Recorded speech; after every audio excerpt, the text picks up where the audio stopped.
എത്തിയല്ലോ. സാർ എന്താ എന്നും കോടതി പിരിയുമ്പോഴത്തേക്ക് വരുന്നത്? കേസുകളൊന്നും ഇല്ല അല്ലേ? അയ്യോ ഇല്ല നീ ഒരു കാര്യം ചെയ്, നിന്റെ വീട്ടിൽ ചെന്ന് നിന്റെ അമ്മായി അമ്മ അമ്മിക്കല്ലിടിച്ച് കൊല്ല്, എന്നിട്ട് വാ. അപ്പൊ എനിക്കൊരു കേസ് പോവും, നിനക്കൊരു കൊലക്കയറ് പോവും. രാവിലെ കണാകുണ വർത്താനം പറഞ്ഞാണല്ലോ കളിക്കുന്നതാ. എന്താ പ്രശ്നം? ചേട്ടാ ഇവൻ ചോദിക്കുക ഈ ബാറിൽ ഏറ്റവും നല്ല അഡ്വക്കേറ്റ് ആരാണെന്ന്. ഞാൻ ചേട്ടന്റെ പേര് പറഞ്ഞു. അപ്പൊ ഇവൻ പറയാ പുള്ളിക്ക് കേസൊന്നും വാദിക്കാൻ അറിയില്ല, പുള്ളിയുടെ മോൻ കണ്ടാൽ തന്നെ അറിയില്ല, ഒരു ക്ലാപ്പാണെന്നൊക്കെ. സത്യം അതാണെങ്കിൽ ഇങ്ങനെ പരസ്യമായിട്ട് വിളിച്ചു പറയാൻ പറ്റോ?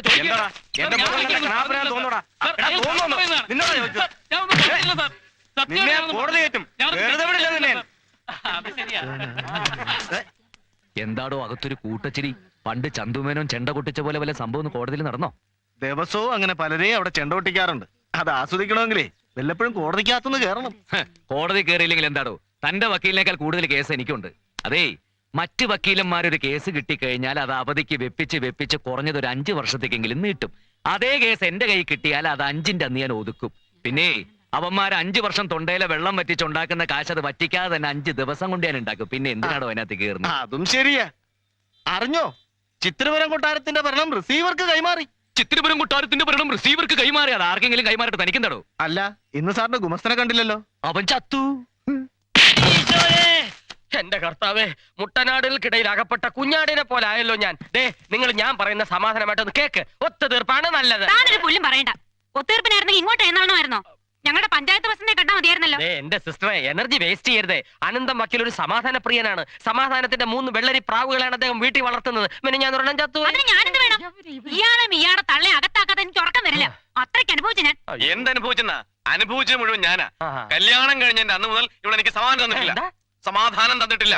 എന്ന് ഭർത്താവിനെ അകത്താക്കിയാലേ അടങ്ങുള്ളൂ. എന്ത് നല്ല ഭാര്യ. സിസ്റ്ററെ, ഇത്രയും കാലം ഈ താടയോടൊപ്പം ജീവിച്ച താങ്കൾക്ക് പരമവീര ചക്രം തരണമെന്ന് എനിക്ക് ആഗ്രഹമുണ്ട്. പക്ഷെ എനിക്കതിന് വകുപ്പില്ല. പരമചക്രമല്ല, മരണചക്രം തനിക്ക് ഞാൻ തരാൻ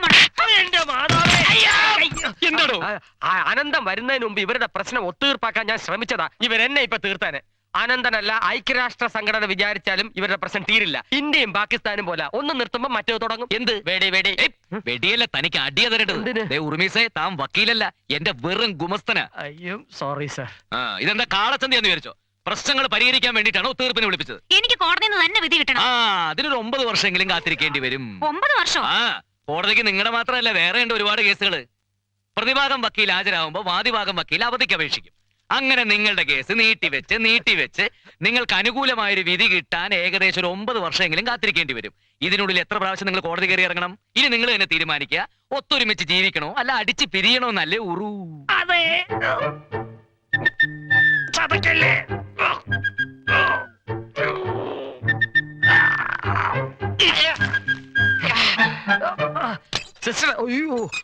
ബ്രദറെ, കോടതി കയറി ഇറങ്ങുമ്പോഴറിയാം അതിന്റെ ഏനക്കേട്. പ്രതിഭാഗം വക്കീല് ചോദിക്കുന്ന ചോദ്യങ്ങൾ കേട്ടാ എത്ര തന്റെയാണെങ്കിലും തൊലി ഉരിഞ്ഞു പോവും.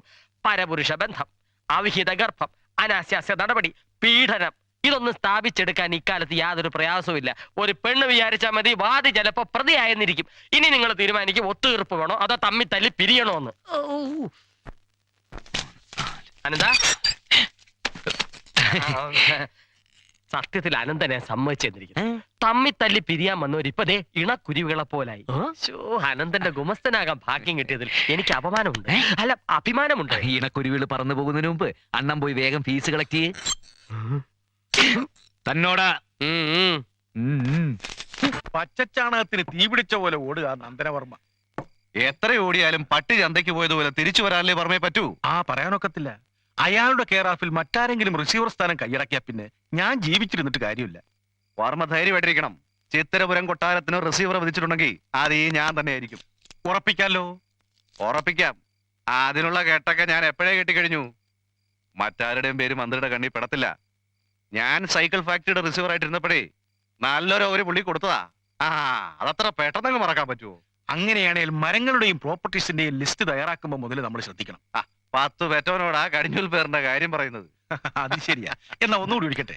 ഒന്നായിട്ട് എന്താ, ഒരു അര ഗ്ലാസ് ഒഴിച്ചാട്ടെ.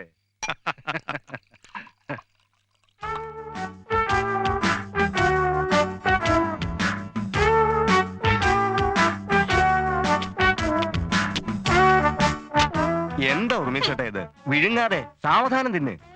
എന്ത് മൂടോടെ അമുക്കുക എന്നുള്ള എന്റെ ഒരു ശീലമായിപ്പോയി. ഓരോരുത്തർ തൊണ്ടി വിഴുങ്ങുന്നു, പിന്നാണോ തൊണ്ടില്ലാത്തൊരു പഴം. അപ്പൊ ചേട്ടൻ പറഞ്ഞ പോലെ IPC 304B തന്നെ പിടിക്കാം അല്ലേ? ചുമ്മാ പിടിച്ചാ പോരാ, മുറുകെ പിടിക്കണം. സംഗതി ഡൗറിയിടത്താ. അതെ, ലോ കോളേജ് 3-4 വർഷം ചരച്ചോണ്ടൊന്നും കാര്യമില്ല. അനുഭവജ്ഞാനം വേണം, അതാണ് എന്റെ വിജയം. പിന്നെ 2-3 ഉണക്കപ്പഴം ഫീസായിട്ട് തള്ളിയാ പോരാ. ഇപ്പൊ ലോ പോയിന്റ്സിനൊക്കെ ഭയങ്കര ചാർജാ. വാദം കഴിയട്ടെ, തരാന്നേ. വാദം കഴിയുമ്പോ പിന്നെ പിത്തമാവും. അപ്പം കൈ കാശില്ലാതൊന്നും പറഞ്ഞേക്കരുത്. എന്താടോ ഉർമീസെ പുതിയ വക്കീലിനെ ചാക്കിടുന്നത്? തന്റെ അനന്തം വക്കീൽ എത്തിയില്ലേ? കോടതി പിരിയാറായില്ലല്ലോ, അപ്പോഴല്ലേ ഒത്തീർപ്പൊക്കിൽ എഴുന്നള്ളൂ. തനിക്ക് ഈ ഒത്തീർപ്പ് വക്കീലിന്റെ കൂടെ നടക്കാതെ കേസുള്ള വക്കീലന്മാരുടെ കൂടെ പോകാൻ പാടില്ലേ? ദേ എന്നെ കണ്ടു പഠിക്കേ. അനന്തന് കേസില്ലെങ്കിൽ ഞാൻ സഹിച്ചു. താൻ തന്റെ വക്കീലിന് കേസ് ഉണ്ടാകാൻ ദൈവത്തിനോട് പ്രാർത്ഥിക്കുക. അല്ല പിന്നെ അത് അനന്തം വന്നല്ലോ. അനന്തനെ കുറിച്ച് പറഞ്ഞ് ഞാനിപ്പോ എന്റെ നാക്ക് വായിലോട്ട് ഇട്ടതേ ഉള്ളൂ. താൻ കണ്ടില്ലേടോ? തന്റെ ചീഫും ക്രോസും കഴിഞ്ഞോ? കഴിഞ്ഞു. അനന്തൻ ഇരിക്കെ, നമുക്ക് ഇനി വിസ്തരിച്ചൊന്ന് ഞാൻ വിസ്തരിക്കാൻ വേണ്ടി വന്നതല്ല, വക്കീലിനോട് താങ്ക്സ് പറയാൻ വേണ്ടി വന്ന. ഈ കുരിശിനെ പുതിയ ഗുമസ്തനായി കിട്ടിയ സ്ഥിതിക്ക് എനിക്ക് നല്ല വേറെ ആളെ തപ്പാലോ. അനന്ത സ്റ്റോപ്പ്. എന്ത് വങ്കത്തോയി പറയുന്നത്? ഇന്നലെ കോട്ട് വിട്ടോണ്ടിറങ്ങിയ ചീള് പിള്ളേരുടെ ഗുമസ്തനായിട്ടിറങ്ങിയ ഉർമീസിനെ കിട്ടില്ല. ഞാൻ ഇവന് കുറച്ച് ലോ പോയിന്റ്സ് പറഞ്ഞു കൊടുക്കുകയായിരുന്നു. ചുമ്മാ കക്ഷികൾ കോടതി വരാൻ കാത്തു നിൽക്കുമ്പോഴാണോ താൻ ഇതിനകത്ത് കയറി വല്ലവന്റെ ഇര വിഴുങ്ങുന്നത്? നിലാവുണ്ടെന്ന് കരുതി വെളുക്കോളം മോട്ടിക്കരുത്. വല്ലപ്പോഴും അല്ലേ നിലാവ് കിട്ടു, അപ്പം മോട്ടിക്കാവുന്നിടത്തോളം മോട്ടിക്കാം. കക്ഷികൾ കോടതി വരാൻ നിരങ്ങട്ടെ. ആര് പറഞ്ഞു തൊട്ടതിന് പിടിച്ചെടുക്ക കേസ് കൊടുക്കാൻ? അതുകൊണ്ടാണോ ഞാനും താനൊക്കെ 3 നേരം സുഭിക്ഷമായിട്ട് ഭക്ഷണം കഴിച്ചു പോകുന്നത്? പോടോ കോടതി വരാന്തേലേക്ക്. കറക്റ്റ്.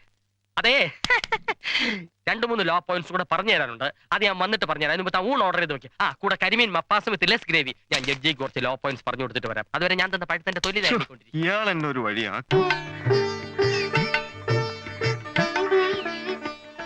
അമ്മേ, എന്താടാ നേരത്തെ ഒത്തുതീർപ്പൊന്നും നടന്നില്ലേ? ഒരു ക്രിയയും നടന്നില്ല എന്റെ അപ്പൂപ്പ. വന്ന ആൾക്കാർക്ക് ഈ ഒത്തുതീർപ്പിൽ ഒട്ടും വിശ്വാസം ഇല്ലാണ്ടായിരിക്കുന്നു. ഇങ്ങനെ പോയ കോടതിയുടെ സ്വൈര്യം കെട്ടത് തന്നെ.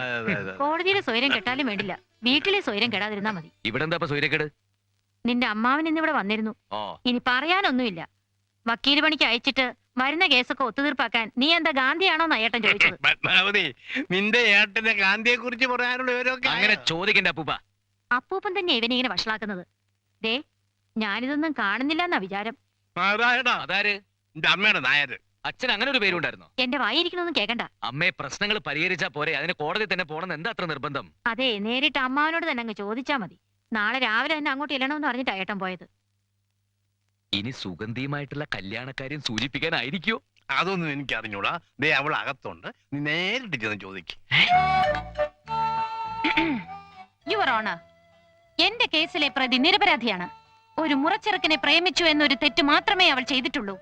ഇത്രയും ശാലീന സുന്ദരിയായ ഒരു പെണ്ണിനെ 4 ആളുടെ മുന്നിൽ വെച്ച് താലി കെട്ടിക്കൊണ്ട് പോകാതെ ഒത്തുതീർപ്പ് കേസുമായി നടക്കുന്ന എന്റെ ഈ പ്രതിക്ക് നിന്നോട് ആര് പറഞ്ഞിട്ട് ഇത് എടുത്തരാൻ? ആരെങ്കിലും പറയണോ?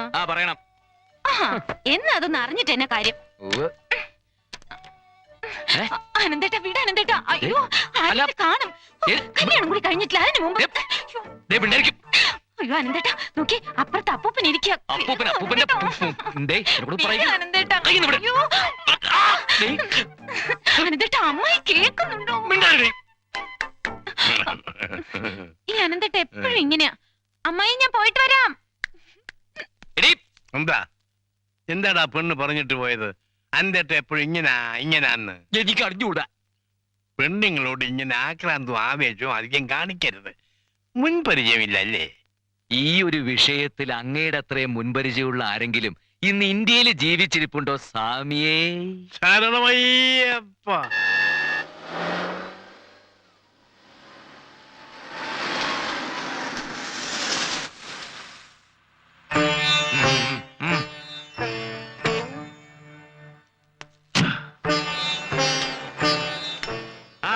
എല്ലാരും ഉണ്ടല്ലോ. എന്താ പ്രശ്നം? എന്റെ കാര്യം പിന്നെ തന്റെ മോന്റെ പ്രശ്നം ഞാൻ മന്ത്രിയോട് സംസാരിച്ചിട്ടുണ്ട്. എല്ലാം ശരിയാവും. വലിയ ഉപകാരം സർ. ഉപകാരമൊക്കെ അവിടെ നിൽക്കട്ടെ. അവനോട് മര്യാദയ്ക്ക് നടക്കാൻ പറയണം. 5-6 മന്ത്രിമാര് കയ്യിലുണ്ട് എന്ന് വെച്ച് ഓടി അങ്ങോട്ടില്ല. ഞാൻ MLA ഒന്നുമല്ല, ഒരു പാർട്ടിയിലേക്ക് മെമ്പർഷിപ്പും ഇല്ല. പിന്നെ യവൻ വന്ന് ചോദിച്ചാലും ഞാൻ വാരിക്കൊരു സംഭാവന കൊടുക്കും. അതിന് ഗുണമുണ്ടെന്ന് കൂട്ടിക്കോ. എന്നും പറഞ്ഞുകൊണ്ട് പ്രൊമോഷൻ മേടിച്ചു കൊടുക്കുക, സ്ഥലമാറ്റം പരിപാലിക്കുക, ഇതിലൊന്നും എന്നെ കിട്ടത്തില്ല. പൊതുജനങ്ങളെ സേവിച്ചോളാമെന്ന് ഞാൻ ആർക്കും വാക്കും കൊടുത്തിട്ടില്ല. എന്റെ ദൈവത്തിന് ഇല്ല കുറുപ്പ് സാറേ, ഇനി അങ്ങനെ ഒന്നും ഉണ്ടാകത്തില്ല. ഉണ്ടാകാതിരുന്നാ അവന് കൊള്ളാം. ഞാൻ പോയി. ഞാൻ പോയിക്കോട്ടെ. നീ എപ്പോ വന്നു? കുറച്ചേരായി. ഇരിക്കെ, ഞാനിപ്പോ വരാം.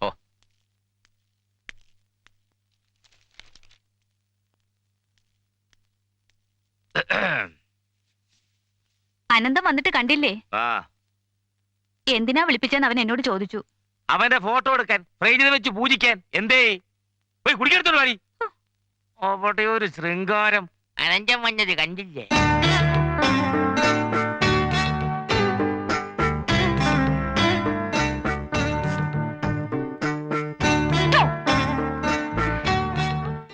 ഏറ്റില്ല അല്ലേ? എന്തിനാ വിളിപ്പിച്ചെന്ന് അച്ഛൻ പറഞ്ഞോ? ഇല്ല. എന്നാ ഞാൻ പറയാം. നിഷ്കളങ്കയായ എന്റെ ഇളയ മകൾ സുഗന്ധി ദേവിയെ ഞാൻ നിന്റെ കയ്യിലേക്ക് ഏൽപ്പിക്കാൻ പോവാണ്. എന്റെ പൊന്നമ്മാവ, മണിക്കൂറുകൾ മാത്രം യേശുക്രിസ്തു ചുവന്ന ആ കുരിശ് ജീവിതകാലം മുഴുവൻ എന്റെ പടലേക്ക് വെക്കാൻ പോവാണല്ലോ. ആനന്ദേട്ടാ, പിന്നെ എങ്ങനെയുണ്ട് വക്കീലെ കേസ് കേട്ടൊക്കെ? കാര്യങ്ങൾ നടന്നു പോകാനുള്ള കേസൊക്കെ ഉണ്ട് അമ്മാവ. കാര്യങ്ങളെന്ന് പറയുമ്പോൾ നിന്റെയും പത്മാവതിയുടെയും അല്ലേ? അല്ല, ഒരു പെണ്ണ് കെട്ടിക്കഴിഞ്ഞാൽ അവളെ പോറ്റാനും ഒത്തുതീർപ്പ് വേണ്ടി വരുവോ? വിവാഹ ജീവിതത്തിന്റെ വിജയം എന്ന് പറയുന്നത് തന്നെ ഒരു ഒത്തുതീർപ്പല്ലേ അമ്മാവ. സുഗന്ധിക്ക് ഒരിക്കലും പട്ടിണി കിടക്കേണ്ടി വരില്ല. അതെനിക്കറിയാമല്ലോ, പട്ടിണിയൊന്നും കിടക്കില്ല. കല്യാണം കഴിഞ്ഞാൽ അങ്ങോട്ട് വളരെ നല്ല സമയമാണ് എംബ്രാന്തിരി ഗണിച്ചു പറഞ്ഞത്. എന്താ പല്ലി ചെലച്ചതാ സത്യം. എന്നാൽ അത് പോരാ. എന്റെ ഒരേ ഒരു അനന്തരവൻ കല്യാണം കഴിച്ചു കഴിഞ്ഞ് പെണ്ണിന്റെ യോഗം കൊണ്ട് നന്നായാ പോരാ, അതിന് മുമ്പേ നന്നാകണം. നിന്റെ കല്യാണവും സദ്യയും ഒക്കെ ഈ നാരായണക്കുറിപ്പിന്റെ അന്തസ്സിനൊത്ത് ആർഭാടമായിട്ട് തന്നെ നടക്കണം. അതേക്കുറിച്ച് സംസാരിക്കാനാണ് നിന്നെ ഞാനിപ്പോ വിളിപ്പിച്ചത്. സുഗന്ധി എല്ലാ കാര്യങ്ങളും പറഞ്ഞു. അമ്മാവന് നിർബന്ധമാണെങ്കിൽ ഞങ്ങളുടെ കല്യാണം എത്രയും പെട്ടെന്ന് നടത്താം. ഓ, കല്യാണം. ആ, വലിയവര് സംസാരിക്കുന്നിടത്ത് കൊച്ചുപിള്ളേരെ നിൽക്കാൻ പാടില്ല. ഓ, നിന്നോടല്ല, ഇവളോട്. കൊച്ചകത്ത് പോ. നീ ഇങ്ങ് വാ. ചിത്രപുരം കൊട്ടാരം റിസീവർ ഭരിക്കാൻ പോകുന്നു. അറിഞ്ഞു. കോടതിയിൽ അതിനെപ്പറ്റി ചൂടുപിടിച്ച ചർച്ചയും നടന്നു. അഡ്വക്കേറ്റ് ശങ്കരനാരായണൻ ആയിരിക്കും റിസീവർ എന്നൊരു സംസാരമുണ്ട്. എന്നാൽ ശങ്കരനാരായണനല്ല, അനന്തപത്മനാഭൻ വക്കീലാണ് ചിത്രപുരം കൊട്ടാരത്തിന്റെ റിസീവർ. അതാര്? വന്ന് വന്ന് നിന്റെ പേര് കൂടി നീ മറന്നു പോയോടാ കഴുതേ.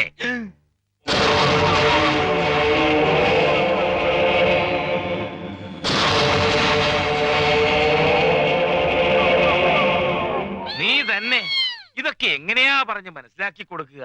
റിസീവർ ഭരണം കയ്യിലോട്ട് കിട്ടി. പോയോ? അനന്താ,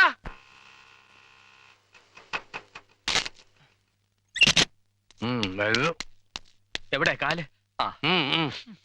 എവിടെ ആള്? അകത്തുണ്ട്. റിസീവർ സ്ഥാനം കിട്ടുക എന്ന് പറഞ്ഞാൽ എല്ലാവർക്കും ബോധം തെളിയാ പതിവ്. ഇവിടെ ഒരാൾക്ക് ബോധം പോവുക എന്ന് പറഞ്ഞാൽ എന്റെ കർത്താവേ. അവന്റെ മനസ്സ് നിനക്ക് അറിയാലോ. ഇരട്ട കൊലപാതകം നടന്ന കൊട്ടാരമാത്. അവിടെ ചെന്ന് താമസിച്ച് ഭരിക്കാന്ന് വെച്ചാൽ ചില്ലറ കാര്യമാണ്. ഒറ്റയ്ക്കല്ലല്ലോ, ഞാനും ഇല്ലേ കൂട്ടിന്. അതാണ് ഇപ്പോഴത്തെ ഏറ്റവും വലിയ പേടി. ഇനി മുതൽ ഞാൻ 3 പ്രേതങ്ങളെ സഹിക്കണ്ടേ? അപ്പൊ അപ്പൂപ്പനെയും കൂടെ താമസിപ്പിക്കാൻ തീരുമാനിച്ചോ? എടാ അലവലാതി, ഗുരുത്തുദോഷം പറയരുത്. ആണ്ടിക്ക് ഞാൻ വയസ്സായി നോക്കണ്ട. അയ്യോ, വയസ്സായത് ആര് പറഞ്ഞു? ബേബി ഷാമിനി അല്ലയോ? അനന്ത, അമ്മാവൻ നിന്റെ കയ്യിലോട്ട് കൊണ്ടു തന്ന ഈ ഭാഗ്യം അങ്ങോട്ടല്ല എന്ന് പറഞ്ഞ് നീ തട്ടിക്കളയരുത്. അമ്മാവൻ എന്തെങ്കിലും കണ്ടുകൊണ്ടായിരിക്കും ഇതിന് ഇറങ്ങി പുറപ്പെട്ടത്. ഏട്ടനെ കുറിച്ച് വേണ്ടാത്തൊന്നും പറയണ്ട. ഇത്രയൊക്കെ ആയിട്ട് അമ്മ പഠിച്ചില്ലല്ലോ. അമ്മയുടെ പേരിലുണ്ടായിരുന്ന സ്വത്തുക്കൾ മുഴുവൻ തട്ടിയെടുത്തു. അതും പോരാഞ്ഞ് അച്ഛന്റെ പേരിൽ ടൗണിന്റെ കണ്ണായ ഭാഗത്തുണ്ടായിരുന്ന 63 സെന്റ് സ്ഥലം അമ്മാവന്റെ വാക്കും കേട്ട് പറഞ്ഞ ആൾക്ക് കൊടുത്തു, അതും പറഞ്ഞ വിലക്ക്. പിന്നീടാണ് മനസ്സിലായത് അത് അമ്മാവന് വേണ്ടി തന്നെയായിരുന്നു. ഇപ്പോഴവിടെ 5 നിലയുടെ ഒരു ലോഡ്ജ് പൊങ്ങിക്കൊണ്ടിരിക്കുക. ഇങ്ങനെയൊക്കെ തന്നെയാ മേലെടുത്ത് നാരായണക്കുറുപ്പ് പെങ്ങളെ മരുമോനെയൊക്കെ സഹായിച്ചത്. അതൊന്നും വേറെ ആർക്കും വേണ്ടിയിട്ടല്ലോ. മുറപ്പെണ്ണിനെ കെട്ടിക്കഴിഞ്ഞാൽ ഈ സ്വത്തിന്റെയൊക്കെ അവകാശി അനന്തം തന്നെയല്ലേ? Sole ownership. ഇപ്പതേ കൊട്ടാരമായി പാലസ്. ഓ എന്റെ കർത്താവേ, പഞ്ചാരക്കൂനയുടെ നടുവിൽ അകപ്പെട്ട ഉറുമ്പിന്റേത് പോലായല്ലോ എന്റെ അവസ്ഥ. എവിടെ മുതൽ നക്കി തുടങ്ങണമെന്ന് ഒരു പിടിയില്ലേ. അങ്ങനെ നക്കി തുടങ്ങേണ്ടി വരില്ലടാ, നക്കി. റിസീവർ സ്ഥാനം ഏറ്റെടുക്കാൻ ബുദ്ധിമുട്ടാണെന്ന് ഞാൻ എഴുതി കൊടുക്കാൻ പോവാ. അനന്ത തകർന്നു. ചുണ്ടോളം കൊണ്ടുവന്ന മുട്ട ബിരിയാണി നീ തട്ടി തെറിപ്പിച്ച് കളഞ്ഞല്ലോ കർത്താവേ. അനന്തന്റെ മനസ്സ് പറ, ഞാൻ ഇനി എവിടെയാ നേർച്ച നേരേണ്ടത്? വെട്ടുകാടോ, വല്ലാർ പാടത്തോ, അതോ വേളാങ്കണ്ണി പള്ളിയിലോ? നീ പള്ളിയിലോട്ടാണോ പോണ? അല്ല, പള്ളിക്കൂടത്തിൽ പോവാൻ പോവാ. നീ ഊഴംപാറ പോടാ. എന്ത് വഴിപാട് നടത്തിയിട്ടും കാര്യമില്ല. അവനവനും കൂടി താല്പര്യം ഉണ്ടാവണം. എന്നിട്ടും അനന്തേട്ടന്റെ പേരിൽ ഞാനൊരു മൃത്യുഞ്ജയ ഹോമം നടത്തി. ഇനി പേടിയുണ്ടാണെങ്കിൽ അതങ്ങ് മാറിക്കോട്ടെ എന്ന് കരുതി. പേടിയും കോപ്പൊന്നും ഉണ്ടായിട്ടൊന്നുമല്ല. കേരള ചരിത്രത്തിന്റെ തന്നെ ഭാഗമായിട്ടുള്ള കോടിക്കണക്കിന് രൂപയുടെ ആസ്തിയുള്ള ഒരു കൊട്ടാരത്തിന്റെ ചുമതലയൊക്കെ ഒരു സുപ്രഭാതത്തിൽ ഏറ്റെടുക്കാന്ന് വെച്ചാൽ അതൊക്കെ ഭയങ്കര റിസ്ക് ഉള്ള പരിപാടിയാ സുഗന്ധി. റിസ്ക് എടുത്തിട്ടുള്ളവരെ ലൈഫ് വിൻ ചെയ്തിട്ടുള്ളൂ. എന്നും ഒത്തുതീർപ്പും കരാട്ടയും കളരിയായിട്ട് നടന്നാ മതിയോ? അപ്പൊ കുരിശ് എന്റെ തലയെ കെട്ടിവെക്കണമെന്നാണ് നീ പറയുന്നത്? എത്ര പേരെ വെറുപ്പിച്ചിട്ടാ അനന്തേട്ടന് വേണ്ടി ശരിയാക്കിയെന്നറിയോ? അതിനുവേണ്ടി അച്ഛൻ എന്തുമാത്രം ബുദ്ധിമുട്ടെന്നറിയാമോ? നിന്റെ അച്ഛന്റെ ബുദ്ധിമുട്ട് മാങ്ങാത്തൊലി, എന്താ പഴത്തൊലി കളയട്ടെ എന്ന്. അനന്തേട്ടൻ 4 ആള് ശ്രദ്ധിക്കുന്ന ഒരു സ്ഥാനത്തെത്തിയാ എനിക്കും അതൊരു അഭിമാനമല്ലേ? നിന്റെ ആഗ്രഹം അതാണെങ്കിൽ ആ കൊട്ടാരത്തിന്റെ ചുമതല ഏറ്റെടുക്കാൻ ഞാൻ റെഡി.